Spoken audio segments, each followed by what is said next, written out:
Yes, hello student. So we all are talking about combustion. So what the experience we are talking about, that a matchstick can't burn by itself. But when you bring a burning matchstick near a piece of paper, then what happens? That piece of paper will easily burn. But when you bring that lighted matchstick near a piece of wood, it will not burn. We will need some additional things, for example kerosene oil or some paper and all, so that wood or coal they start fire. Okay, we need something else. So from this a new term that come, it is ignition temperature. This is also a quite important term and important definition, so you have to underline it. What is the definition for that ignition temperature? It is the lowest temperature at which a substance catches fire is called its ignition temperature. For example, I am talking about this pen. Okay, if we are talking about this pen when it catches fire. Okay, if I am saying that I am giving it the heat 500 degrees centigrade, definitely at that temperature it will start burning. It will start burning. But we are talking about the lowest temperature, means when it start burning. When it start burning, it might be 101, it might be 105. So when it start burning, when it catches fire. So what is the definition for ignition temperature? That the lowest temperature. Okay, you have to mark it. It is the important one. It is the lowest temperature at which a substance catches fire. It is called ignition temperature. So now the question arises here. Why a matchstick does not catch a fire on its own at room temperature? Okay. And why a matchstick start burning on rubbing it on a side of matchstick? Because that room temperature, it is not the lowest temperature when the matchstick catches the fire. Okay, so from here just have a look here. We are talking about the history of matchstick, from where we got it. So more than 5,000 years ago, what happens? A small piece of pine wood, it dipped in the sulfur, were used as matches in the ancient Egypt. The modern safety match was developed about 200 years ago. What is it is made up of? It is a mixture of antimony trisulfide, potassium chlorate and white phosphorus. Okay, and what it needs? It needs some glue also, starch, so that it can easily applied on the head of matchstick.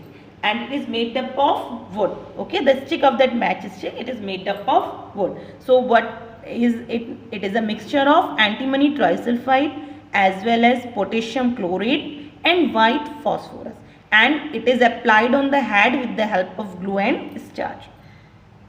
When it is struck against a rough surface, white phosphorus, what happens? It got ignited due to the heat of friction. Whatever the heat it gets due to the friction, it is the initial temperature for it. And the phosphorus, that white phosphorus, it started the combustion of the matchstick. Okay, white phosphorus proved to be dangerous both for the workers involved in the manufacturing of the matches and for the users also. So what happens? These days the head of the safety match contain what it contains? Antimony trisulfide and potassium chlorate. The rubbing surface has a powdered glass and little red phosphorus, so it is less dangerous.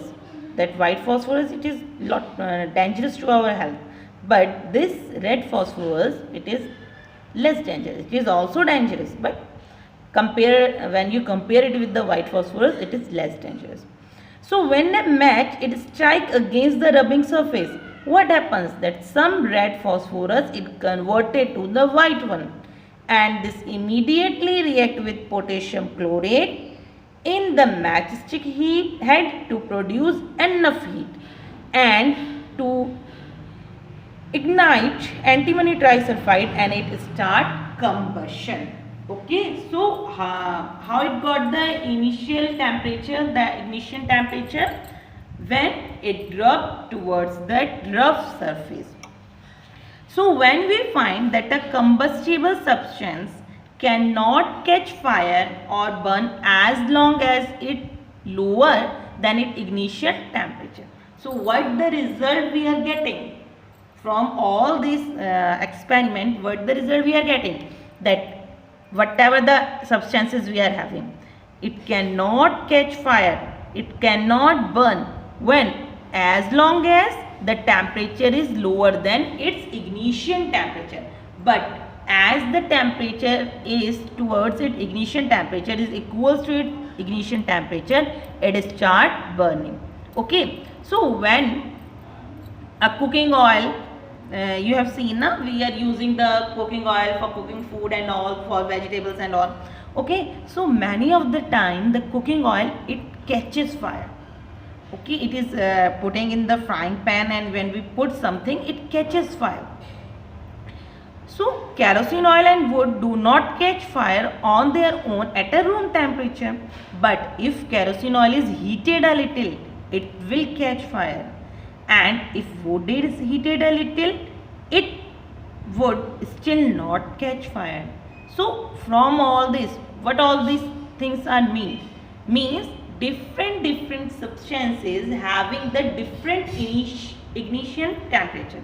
Okay, temperature for start burning, it is the different for different substances. So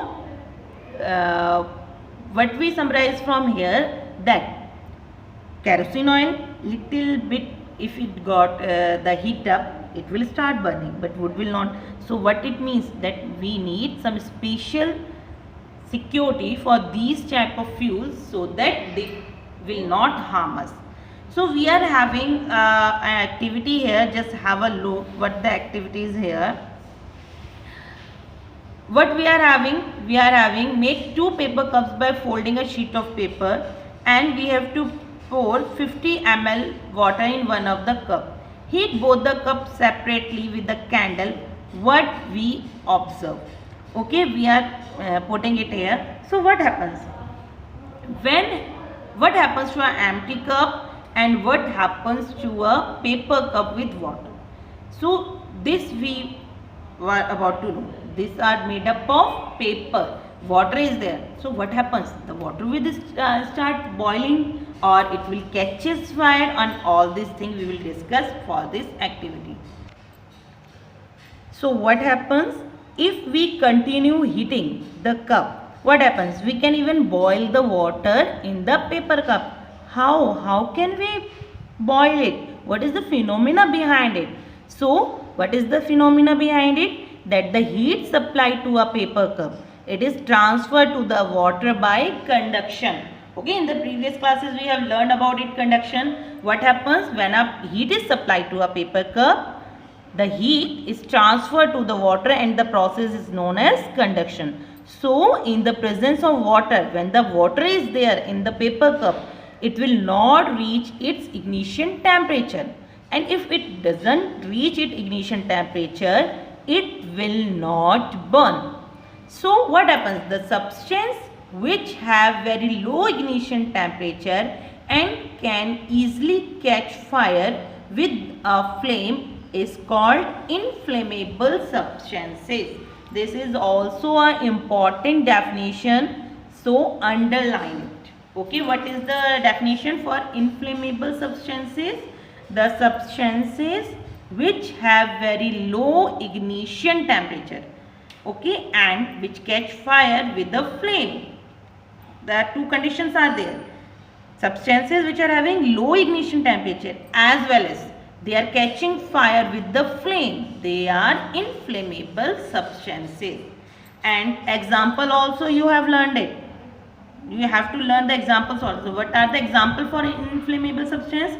The examples are petrol, alcohol, LPG, and many more examples are there. Okay, so we have to take care about these type of substances. So what we have learned in today's session, we learn about the combustion. Okay, first of all what we learn? We learn about combustion. what combustion is. Then we have studied about few of the activities. Then ignition temperature we have studied about, and inflammable substances. Okay, so all these things you have to repeat it again with the help of this video and read out your chapter also. Remaining of the chapter we will discuss in our next session. Thank you. Take care all of you.